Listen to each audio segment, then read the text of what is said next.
Radio Infinita, con el auspicio de BCI Corporate and Investment Banking, banqueros comprometidos con tu negocio desde 1937, presentan Mirada Financiera. La periodista Paulina Yarur analiza los principales hechos que mueven a los mercados financieros de Chile y el mundo. ¿Cómo están? Bienvenidos, 2 de la tarde en punto. Comenzamos una nueva mirada financiera aquí en Radio Infinita en este miércoles 25 de mayo de 2016. Hoy es miércoles. Me acompaña Alejandro Alarcón, economista de la Universidad de Chile. ¿Cómo estás, Alejandro? Bienvenido. Muy buenas tardes, Paulina. Muy bien. Gusto estar contigo.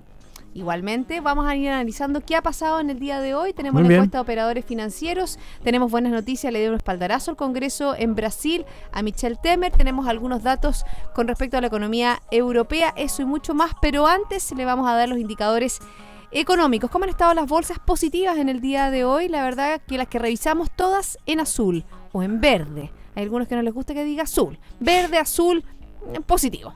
Nos vamos a Asia, el Nikkei 1.57, Hang Seng 2.71, Shanghai es la única que baja, fíjate, 0.14%.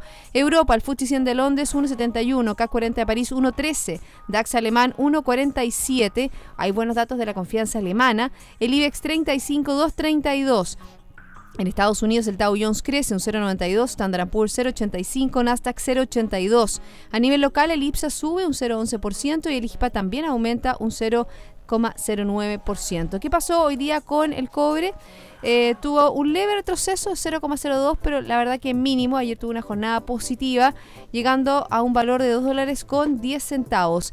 El que también retrocedió en un 0.57% con respecto al cierre de ayer fue el tipo de cambio, el dólar, 6.91,5 fue el cierre de este día miércoles. Recuerde que nos puede escuchar online en www.infinita.cl y también nos puede hacer sus preguntas a través de WhatsApp 569-6511-9985.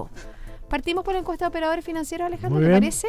Tenemos, hay un aumento de la apuesta a lo que se hicieron los operadores financieros. 700 pesos llegaría el precio del dólar dentro de los 3 próximos meses. Recordemos que la verdad que las anteriores mediciones daban 6.81, ahora hay un poco, se ha ido empinando un poco las apuestas con respecto al tipo de cambio. Recordemos, ¿no es cierto?, que hay indicios que la Reserva Federal podría hacer algún movimiento en el mes de junio y eso, por supuesto, genera inclinación con respecto al dólar. También esta encuesta de operadores financieros del Banco entregó una variación del IPC de un 0.3%. Y a ver, ¿qué otra cosa interesante? Yo creo que eso tiene que ver con el... y también la tasa política monetaria, que la verdad que la estimación se mantiene en 3.5% entre los 3 y 6 meses, mientras que subiría a 3.75 en 12 meses más. El mercado no está totalmente de acuerdo con eso. Hay algunos bancos que incluso hablan de un aumento de tasas ya a finales de este año. Bueno, vamos a ir por parte. Primero, el tipo de cambio está en nuestra proyección, lo hemos reiterado en varias oportunidades y exactamente es lo que tú estabas indicando, es la presunción que hay que en junio va a haber algún tipo de ajuste de la Reserva Federal en la tasa de interés y por lo tanto hay una presunción de que el dólar americano se va a revaluar y por lo tanto todas las monedas se van a devaluar contra el dólar americano. Por lo tanto, ya ha estado en 6.95 en algunos días atrás el dólar y por lo tanto es muy posible que llegue a 700 y un poco más. Yo creo que hasta podría la primera semana de junio, cuando se acerque la reunión, estar más bien cerca de 700. Ahora, yo creo que el Banco Central norteamericano, la Reserva Federal, va a sopesar, porque yo creo que el peor enemigo de la recuperación de Estados Unidos es la revaluación del dólar. Eso pone en problemas los flujos, sobre todo las empresas globales de Estados Unidos, y por lo tanto ya han habido ajustes del crecimiento del Producto Interno Bruto para el segundo trimestre, que lo ubican cerca del 2%. También es una buena noticia porque acuérdate que el primer trimestre tuvo 0,5 Estados Unidos, pasaría a 2, y yo no creo que vaya a ir más allá del 2,5 el promedio del año, pero en todo caso quiere decir que hay una recuperación moderada, pero al fin y al cabo recuperación. En ese escenario de recuperación de Estados Unidos es muy probable que nuestro dólar flote hacia arriba porque podría haber un ajuste en junio de 0,25 y un poco más adelante otro. O sea, esperamos 50 puntos básicos más de Estados Unidos. ¿Y eso nos podría afectar en el tema de la evolución de la inflación, Alejandro? Porque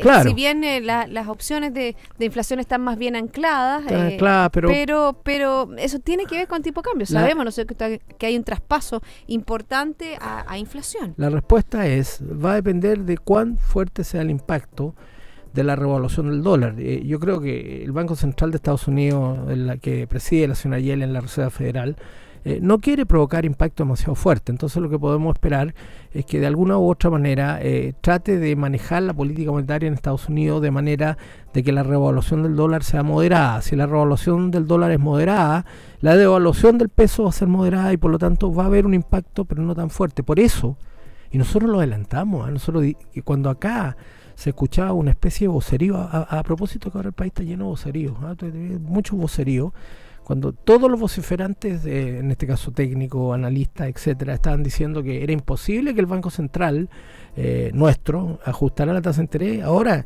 por primera vez, los chicos con zapatillas, que con todo cariño se los digo, de las mesas de enero, están señalando que iba a haber un ajuste de 25 puntos básicos, cosa que ya habíamos dicho. Bueno, pero cada uno tiene sus tiempos para dar los números. Y yo creo que sí.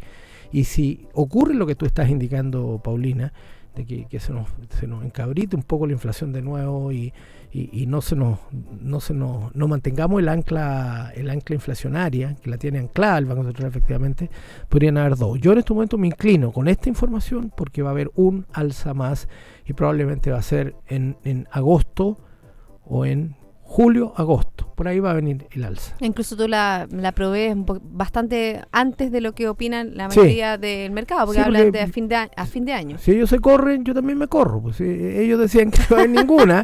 Si no el 17 se corrieron para este año, yo me corro un poco antes. Si nos vamos a correr, si siempre las opiniones son útiles de todos. Bueno, y también en el día de hoy se conocieron algunas cifras de las ventas minoristas, fíjate, de la región metropolitana, que anotan en abril su mayor crecimiento desde octubre del 2013, fíjate, crecieron de una manera bien importante, un alza de un 8,4%, pero obviamente que la gerente de estudios de la Cámara Nacional de Comercio, Bernardita Silva, la gerente del Departamento de Estudios de la Cámara Nacional de Comercio, habla de este buen resultado de abril que habría influido primero una menor tasa de comparación. Yo creo que eso es bien importante. Cuando se habla de tasas tan positivas hay que ver cuál es la base de comparación, porque fíjense que tras caer en 1,5 en abril de 2015, es decir, hay un gap importante para su crecimiento, y también hay un efecto calendario al registrarse un viernes y un sábado más. Y a estos hechos, obviamente, que se suman, ese es el análisis que hacen ellos, se suman las fuertes lluvias que podrían haber beneficiado las ventas de calzado y vestuario. Sí, yo creo que lo que está indicando Bernardita, que la saludamos desde acá, aunque no la conozco en persona, la he visto, ha dado buenas opiniones. Bernardita es una colega. Yo creo que los efectos estadísticos y las bases de comparación son situaciones que uno tiene que tener muy en cuenta para ver si realmente se está produciendo un cambio, y yo creo que hace bien en indicar eso. A mí me da la sensación que con el aumento del desempleo, que ya se está verificando, y la caída de los salarios reales, el consumo va a ir decayendo paulatinamente, sin prisa pero sin pausa, como dice Serrat, sin prisa pero sin pausa, y por lo tanto lo que vamos a tener en la segunda parte del año es una menor actividad. Vamos a tener un efecto calendario en el último trimestre, porque el último trimestre del año pasado fue realmente bajo, la economía creció 1,3%. Por lo tanto, el segundo y tercer trimestre va a tener una tendencia a la baja.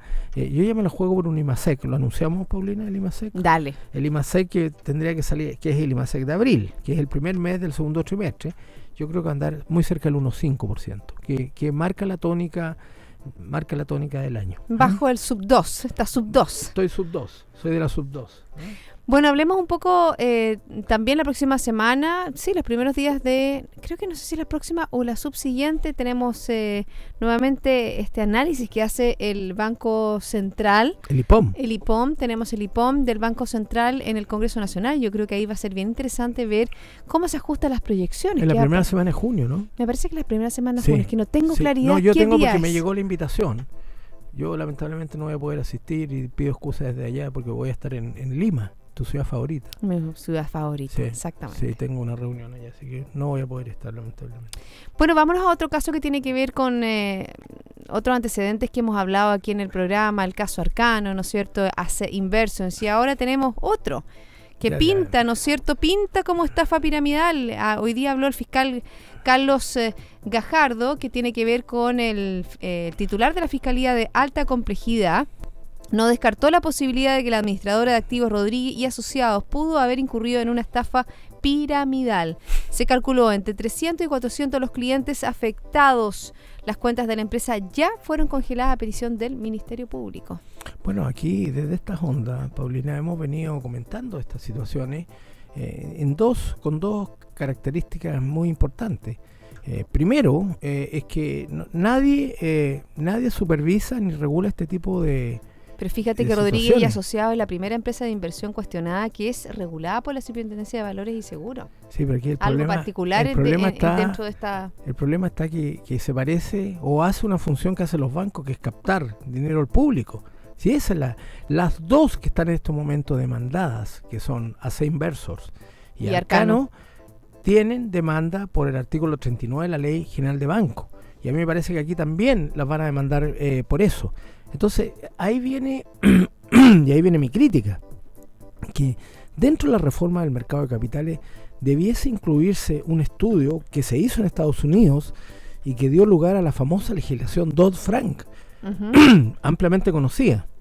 Me llegó a trapicar con la crisis. Tome agua. Yo por mientras comento que obviamente que lo que dijo el fiscal con respecto a este caso, que puede significar una diferencia en cuanto a los delitos que se le pueda imputar. Yo creo que es distinto un ente regulado que un ente no regulado. Bueno, es que ya ahí empieza a subir la espumita hacia otros lados, a lados que son oficiales. Bueno, pero no adelantemos. Y en el caso de Dodd-Frank, la principal conclusión de Dodd-Frank que surge como el mayor cambio en la regulación de Estados Unidos es que el perímetro supervisorio y regulatorio aumenta. ¿Qué quiere decir eso? Que empieza a supervisarse y a regularse según función, no según entidad.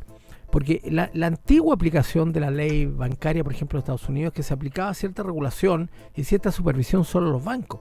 Pero el problema es cuando aparecen entidades no bancarias que empiezan a realizar funciones bancarias. Entonces, esa es la principal característica de Dodd-Frank, para que lo sepan nuestros auditores. Ahí está la falta hay falta de simetría con respecto a las reglas del juego. Hay una asimetría. Es lo que hemos venido diciendo, que esa debería ser una reforma importante, sobre todo en que estamos en ciernes de que aparezca la otra gran regulación que se cacarea mucho, que es Basilea III. Y Basilea III es absolutamente consistente con esto, porque Basilea III al final son los requerimientos de capital, son las espaldas de las entidades financieras y son los recursos con que hay que responder cuando se producen este tipo de problemas. Yo creo que ahí las autoridades van detrás de donde van estos problemas y tienen que ponerse adelante. Fíjate que el lunes de esta semana la empresa dirigida por los hermanos Claudio y Carlos Rodríguez Flores literalmente cruzó la calle y se autodenunció ante la Fiscalía de Las Condes, y la razón era el cese de las operaciones y la imposibilidad de continuar cursando pagos. Declaró cesación de pagos. Exactamente. ¿Y tú debido a su precario estado patrimonial. ¿Tú sabes qué pasa cuando las empresas o los estados declaran cesación de pago? Eso se llama default. Exactamente. Default.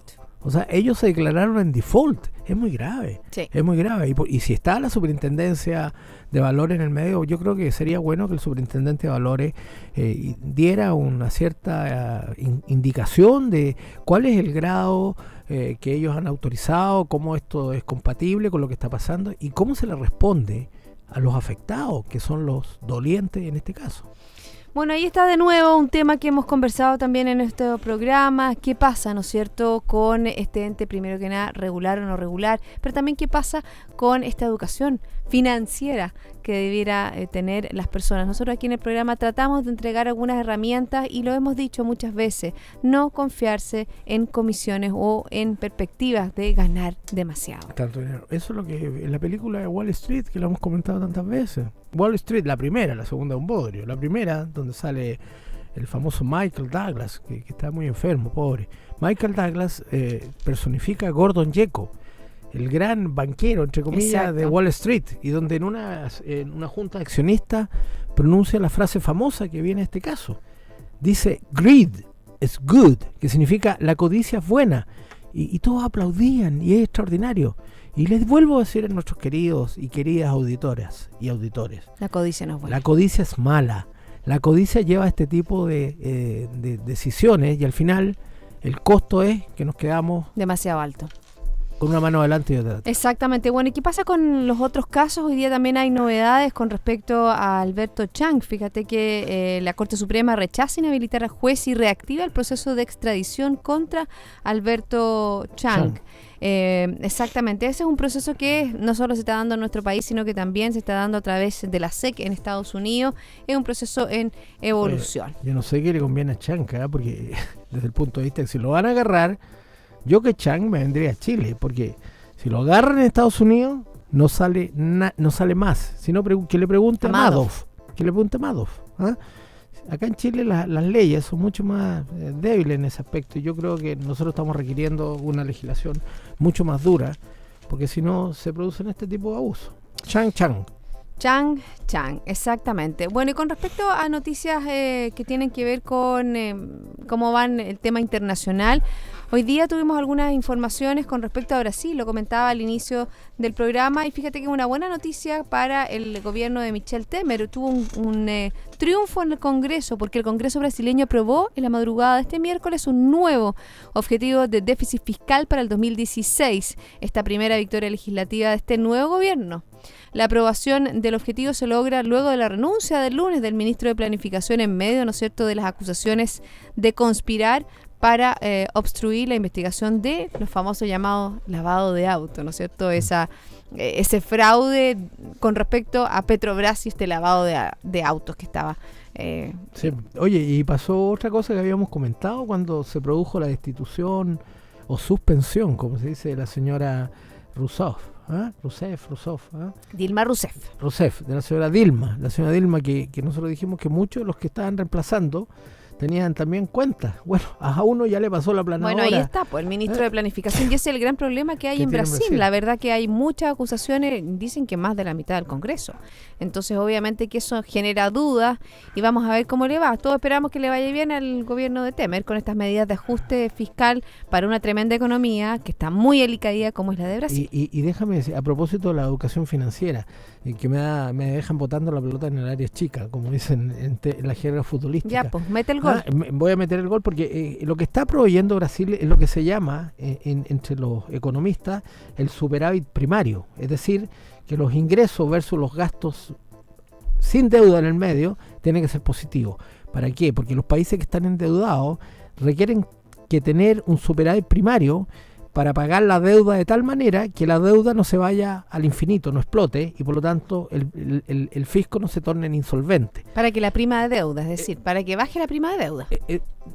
Baja después, pero lo primero, que para que un país pueda pagar el servicio de la deuda, requiere al menos empezar a generar superávit primarios. ¿Qué es el superávit primario? Que siempre se nombra el superávit primario. Es simplemente la diferencia de los gastos con los impuestos. La diferencia de gastos en impuestos, cuando es negativa, se suple con deuda. Pero para que la deuda sea sostenible en el tiempo, tiene que haber un superávit primario para que se pueda pagar la deuda y no se vaya arriba, se haga inviable de pago, y por lo tanto pasa lo que estás diciendo tú, que empieza a subir la prima por riesgo. Esa es una regla de oro que aprenden los niños desde chiquititos en cualquier escuela de economía, en cualquier parte del mundo, incluyendo Groenlandia. Bueno, incluyendo Groenlandia, también los programas de radio tienen pausa. Y llevamos en minutos a hacer la primera pausa aquí en Mirada Financiera. Visiones, anticiparse a los desafíos, es lo que permite comprender las variables para entregar respuestas a tiempo. BCI Corporate and Investment Banking, banqueros comprometidos con tu negocio desde 1937. Ya volvemos. El leopardo puede saltar hasta 10 metros de distancia y pese a su tamaño, supera los 60 kilómetros por hora en carrera. Eso es agilidad. En BCI Corporate and Investment Banking somos diferentes y esa es nuestra naturaleza. Por eso llevamos más de 80 años junto a nuestros clientes demostrando nuestra agilidad. BCI Corporate and Investment Banking. Banqueros comprometidos con tu negocio desde 1937. Banco BCI es agente comercializador de cuotas de fondos administrados por BCI Asset Management. Infórmese sobre la garantía estatal de los depósitos en su banco o en www.sbif.cl. Antes de contratar, informes en www.bci.cl. Ya estamos de vuelta cuando son las 2:19. Seguimos conversando aquí en Mirada Financiera con Alejandro Alarcón, economista de la Universidad de Chile. Y nos vamos a dar una mirada a Europa. En el día de hoy se conoció la encuesta IFO de clima de negocios que mejora en mayo, a pesar de los riesgos obviamente que involucra el Brexit. Lo hemos hablado aquí muchas veces en nuestro programa, que junio va a ser un mes decisivo para Gran Bretaña. Es importante saber qué va a pasar con esta salida o no del bloque europeo. El clima de negocios en Alemania entonces alcanza su mayor nivel en el año y se ubica en 107,7 puntos. El indicador, fíjense que se ha mantenido una tendencia al alza desde febrero del 2016. Yo creo que es interesante también, Alejandro, unir un poco este sentimiento de lo que está pasando con Alemania a otras noticias de Europa que tiene que ver con Grecia, que nuevamente se aprobó un nuevo paquete de ayuda. El Eurogrupo aprueba el cumplimiento de Grecia a las medidas exigidas. Esto obviamente que da pie para que se libere un nuevo paquete de rescate a esta zona. Los mercados bursátiles europeos reaccionan al alza, lo dijimos al inicio del programa, y hemos dicho también que el Fondo Monetario Internacional ha sido como bien enfático en los plazos que tiene que cumplir Grecia, en ampliar los plazos para el pago de la deuda, porque es un país obviamente que con el bajo crecimiento que tiene Europa, con el alto desempleo, cuesta dar mayores indicadores. Pero yo creo que es muy buena la noticia de Grecia, porque refleja que esta vez costó menos llegar a acuerdo para desembolso de fondos. Pero yo no le doy a Grecia la ponderación que tiene el famoso referéndum que va a ser la tercera semana de junio en el Reino Unido y principalmente en Inglaterra. Esa es la noticia que tiene más complicada Europa, y claramente esto de Grecia ha ayudado a que los mercados anden muy bien. Ha aumentado también la confianza en Alemania, en Francia, ¿no es cierto?, con todos los problemas que tienen, y en otros países grandes de Europa.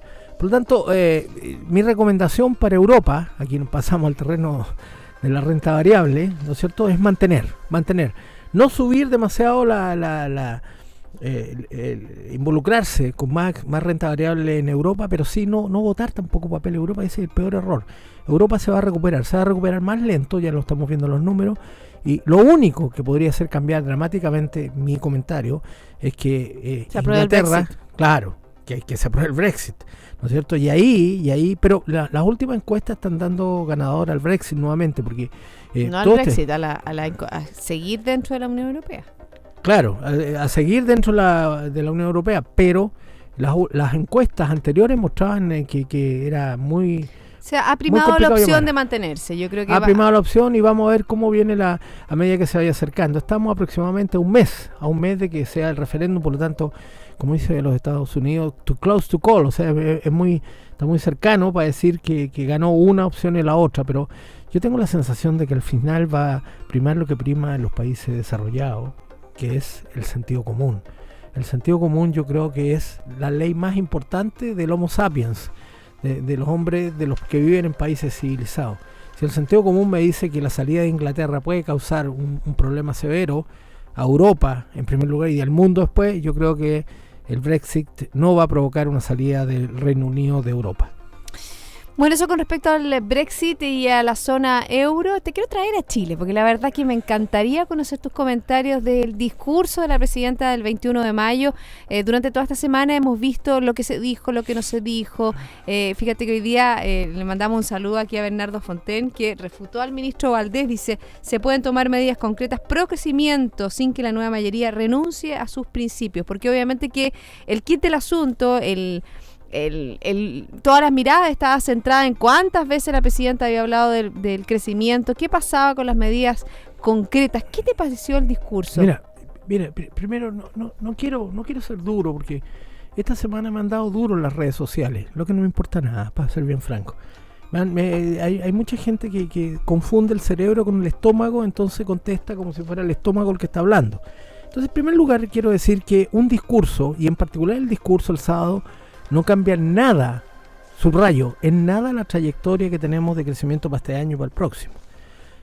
Pero estoy de acuerdo con Bernardo Fontaine en que, por ejemplo, se podría dar una señal muy clara respecto a la reforma laboral, Porque en estos momentos... ¿Que no se dio? No se dijo absolutamente nada. No se dijo nada porque todavía no lo han decidido y no se sabe si va a haber un veto o va a haber una nueva ley. Yo creo que esta es una oportunidad porque la presidenta habló de que era muy importante la colaboración pública-privada. Bueno, acá hay una oportunidad porque una señal muy clara para esa colaboración y una señal para que el país pudiera sentir que efectivamente se toma una ruta de realismo, que es la otra palabra clave en esto, realismo versus, con lo que nos acordamos la semana, no renuncia. Realismo versus no renunciar. No renuncia porque tiene el derecho legítimo a hacer una reforma laboral, pero negóciela con la oposición.